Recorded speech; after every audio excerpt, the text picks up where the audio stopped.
Shalom, selamat malam. Perkenalkan saya Jini Tedas Masela. Di sini akan memberikan penjelasan mengenai kasus TUBL 3 dari modul hematonkologi. Nah, diberikan kasus dengan alur seperti ini. Namun untuk menghemat waktu, di sini saya akan membacakan saja kata kuncinya. Kata kunci dari kasus TUBL 3 yang pertama, wanita umur 43 tahun dengan keluhan utama benjolan regio-mammae sinistra, keluhan penyertanya benjolan pada aksial sinistra, berat badan turun 5 kg, dan pada pemeriksaan fisik didapati status lokalis payudara sinistra tampak kontraksi puding, kulit seperti jeruk, serta dimpling. Terdapat massa ukuran 10 cm, konsistensi padat, permukaan tidak rata, batas tidak jelas, dan terfiksir.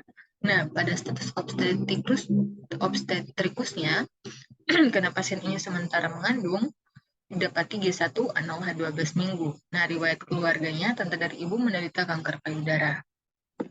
Dari kasus ini, pasien diduga menderita karsinoma mammae atau yang akrab kita sebut kanker payudara. Nah, selanjutnya kita akan lihat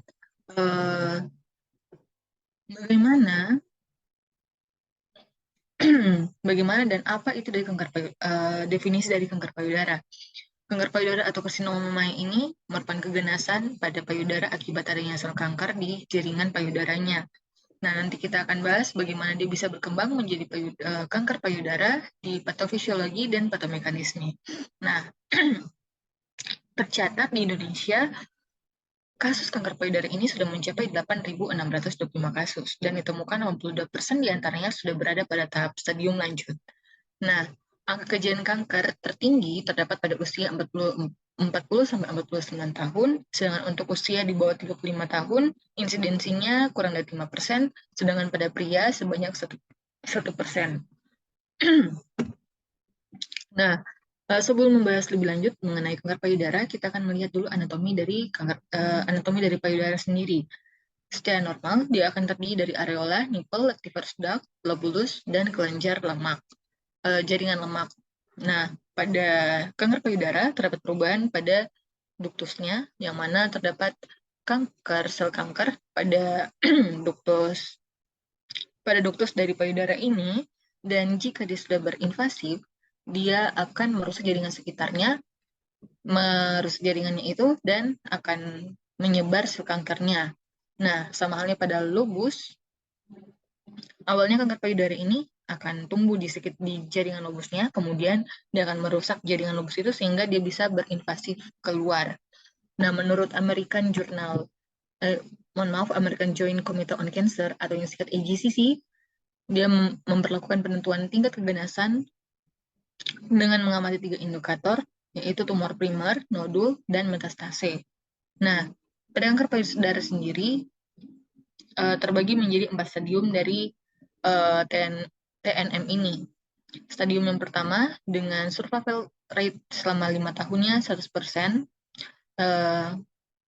Pada stadium ini sel kankernya masih ada pada jaringan payudara,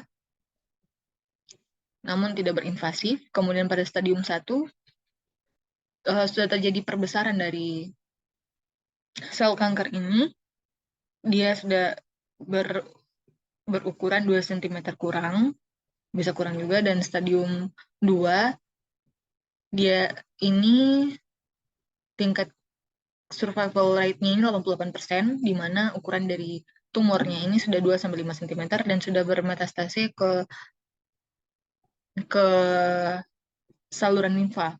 Nah, di stadium 3, angka keselamatannya 56-49%. Ukuran dari tumornya ini sudah lebih dari 5 cm dan sudah menyerang jaringan limpa dan sudah menyerang jaringan payudara di sekitarnya. Nah, selanjutnya pada stadium 4,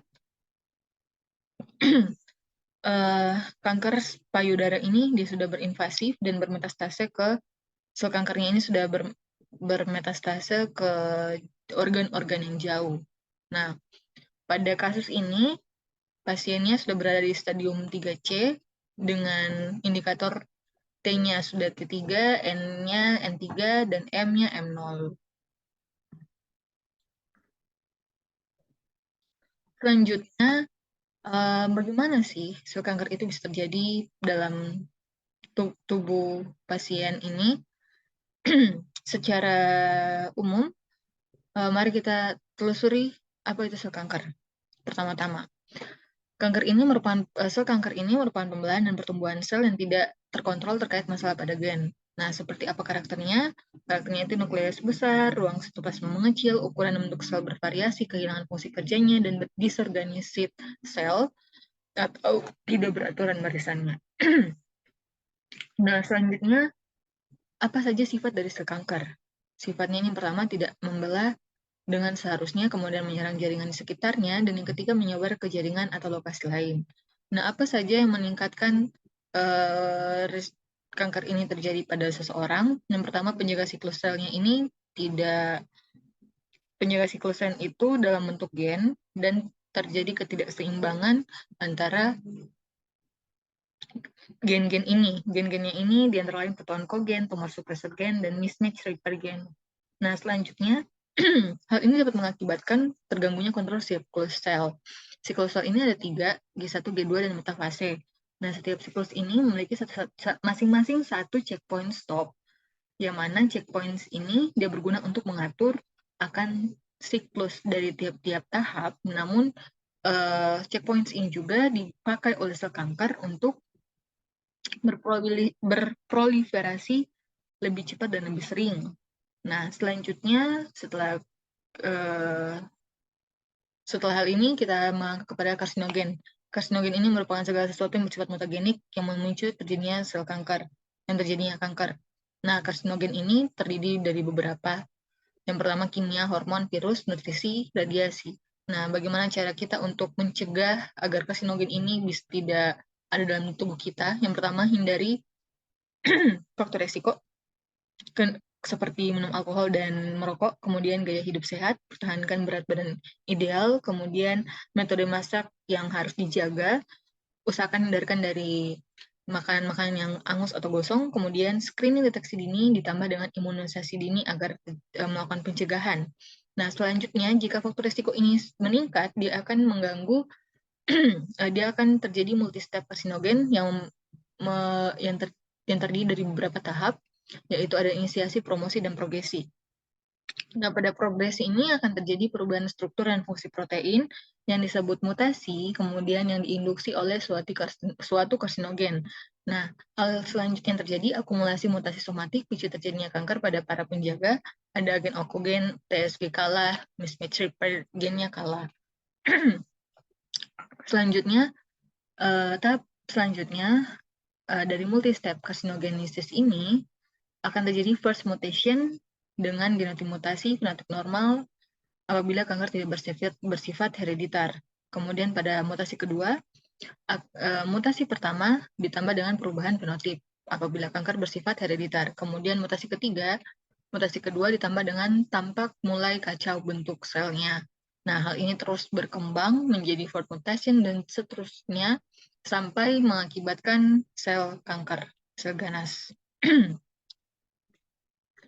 Nah, selanjutnya kita akan lihat bagaimana terjadinya kanker pada payudara. Nah, sebelumnya kita harus lihat dulu disclaimer dulu bahwa kanker payudara ini tidak memiliki etiologi yang pasti, namun memiliki faktor risiko yang dapat meningkatkan seseorang ini berisiko tinggi mendapat kanker payudara. Yang pertama, genetika atau riwayat keluarga. Hal ini menyebabkan 3 hal, mutasi gen penekan tumor, kemudian peningkatan protoonkogen, dan juga adanya riwayat kanker di keluarganya, kanker payudara, dan juga adanya sindrom genetik langka. Nah, hal ini bisa menyebabkan kanker payudara ini dapat terjadi pada pasien. Kemudian ada juga demografi, umurnya semakin lanjut, jenis kelamin, P, perempuan lebih besar daripada laki-laki, kemudian paparan estrogen yang berkepanjangan, seperti hal ini menyebabkan nuliparitas, disebabkan oleh nuliparitas, menarche dini, menopause terlambat, usia yang lebih tua saat melahirkan pertama, dan lain-lain. Kemudian riwayat kesehatan, memiliki riwayat kanker payudara sebelumnya, karena kanker payudara ini dia bersifat rekuren atau bisa kambuh lagi. Jadi ini bisa menjadi faktor resiko terjadinya kanker payudara kembali. Kemudian gaya hidupnya yang tidak beraturan, sering mengonsumsi alkohol, obesitas, dan juga merokok. Nah, selanjutnya kanker payudara ini memiliki dua tipe, yaitu non-invasif dan invasif. Kalau non-invasif itu ductus karsinoma in situ, karsinoma lobular in situ, kemudian ada invasifnya karsinoma ductus invasif, yang terjadi 80%, karsinoma lobular invasif, inflamasi karsinoma, Paget's disease, dan kanker payudara pada pria. Kemudian dia akan berpindah dari tempat asalnya, sehingga pada mamogram dia dapat menyebabkan penampilan yang berbintik-bintik. Kemudian jika invasi tumornya ini sudah mencapai ligamen Cooper, dia akan menyebabkan dinting pada kulit. Jika dia sudah menyebar ke saluran aktiferus di bawah puting susu, ini akan menyebabkan retraksi atau inversi puting. Kemudian debit puting biasanya unilateral, spontan, dan uniduktal. Nah, selanjutnya, jika sel-sel tumor ini berada di lapisan kulit payudara, dia akan melepaskan sitokin inflamasi, kemudian ini akan menyebabkan eritema payudara difus. Kemudian, jika sel-sel tumor bermetastase ke saluran limfatik jaringan payudara, ini akan menyebabkan kulit tampak seperti kulit jeruk. Kedua hal ini disebut inflamasi karsinoma mamae. Nah, tahap akhirnya ini ditandai dengan penyebaran sel tumor ke seluruh payudara yang mengaktifkan nociceptor lokal sehingga terasa sakit pada payudaranya. Nah, pada stadium lanjut, jika invasi tumornya ini sudah sampai ke otot pectoralis dan interkostal, dia akan menempel pada dinding dada sehingga nodul ini terfiksir. Kemudian jika dia sudah bermetastase ke kulit payudara, dia akan memasuki pembuluh darah dan menyebabkan ulserasi atau nekrosis kulit. Selanjutnya kita akan melihat bagaimana kanker payudara ini bisa ditegakkan melalui penegakan diagnosa dengan adanya 3 diagnostik. Langkah yang pertama yaitu anamnesis, wanita umur 43 tahun ya, pada tadi sudah dibacakan di kata kuncinya. Keluhan utamanya benjolan regio mamae sinistra, keluhan penyertanya benjolan di aksila kiri, berat turun 5 kg, kemudian riwayat dari keluarganya, tante dari ibu menderita kanker payudara, kemudian pasien ini sering olahraga, makan sehari-harinya vegetarian. Selanjutnya, pasien ini juga memiliki status obstetrikus, yaitu B1A0 H12 minggu, dan pasien juga menarci dini.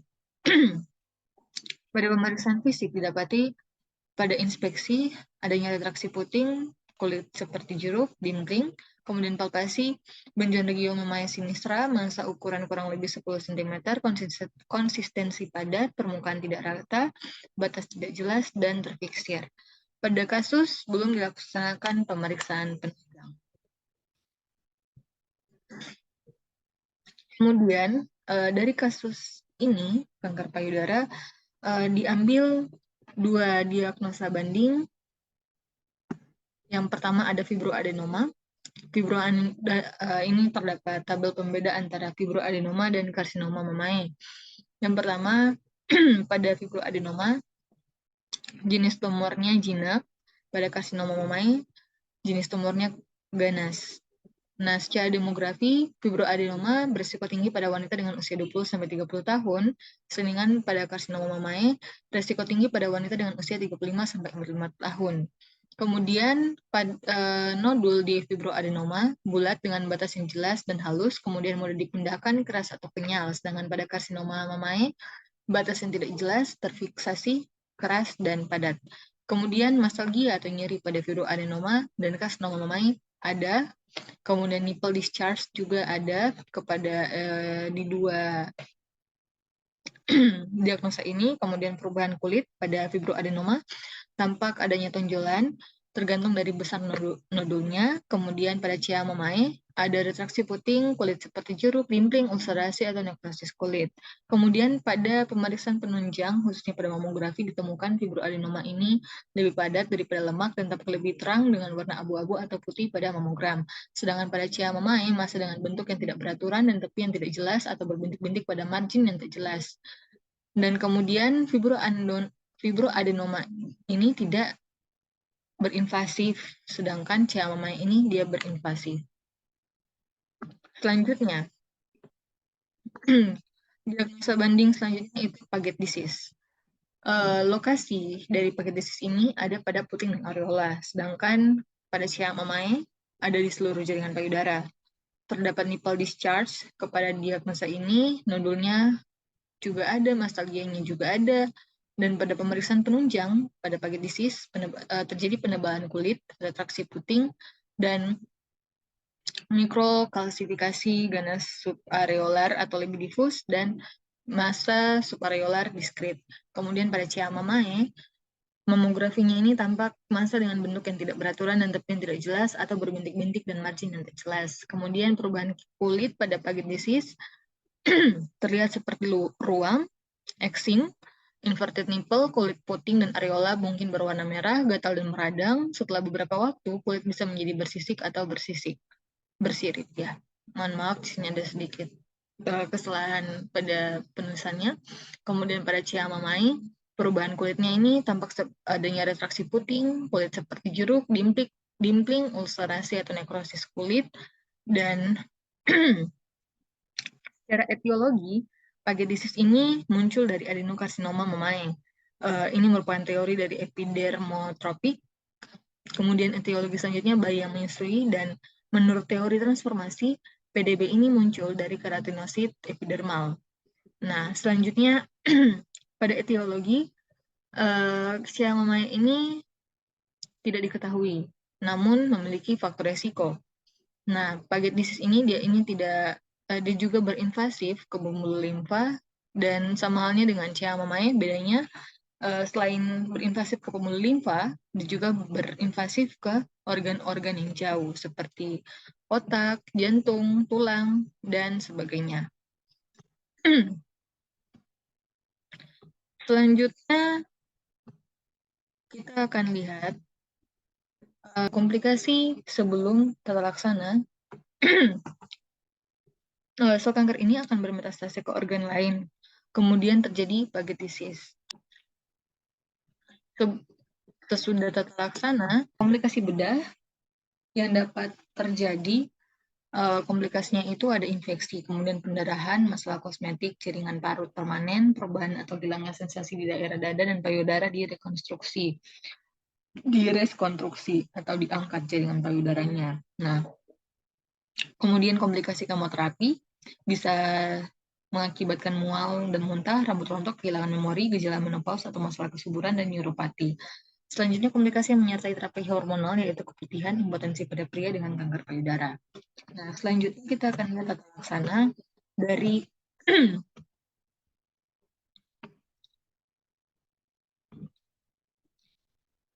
tata laksana dari kasus karsinoma mamae. Ya, tadi sudah dijelaskan sebelumnya, ada farmakologi, non-farmakologi, dan penata laksanaan khusus pada ibu hamil. Nah, langsung saja kita kaitkan pada kasus. Karena pasiennya ini baru hamil pertama dan juga trimester pertama, tata laksana yang diberikan harus ada pada trimester kedua, karena trimester pertama ini janinnya berisiko tinggi terjadi aborsi. Kemudian trimester kedua ini yang bisa dilakukan yaitu MRM, mastektomi radikal modifikasi, dan setelah melahirkan dapat diberikan neoadjuvant.